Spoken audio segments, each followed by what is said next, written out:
Sainte-Victoire, Côte de Provence, Sainte-Victoire.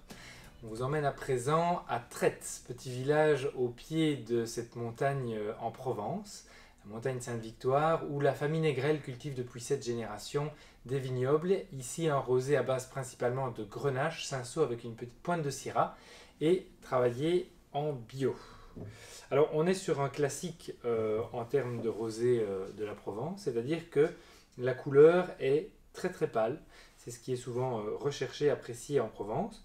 Donc c'est un vin vraiment brillant, limpide au niveau de la couleur.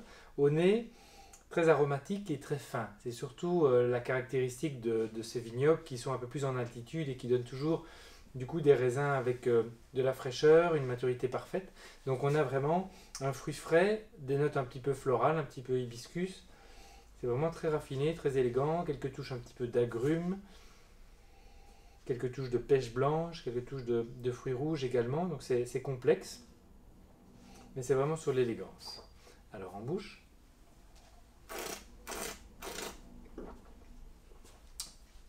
Rosé sec, léger, hein, c'est la caractéristique de ce climat, de ce terroir de la Provence.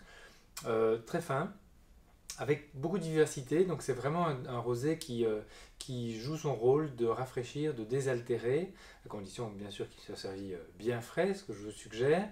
Au niveau des accords mets et vins, comme c'est pas sur un rosé très puissant, on s'orientera plutôt sur une salade de scampi, sur des viandes blanches, sur des coquillages, des poissons grillés. Ça pourrait bien sûr fonctionner parce qu'on est vraiment sur un rosé dans toute sa splendeur au niveau de l'élégance et de la finesse. Un rosé à consommer dans les premières années.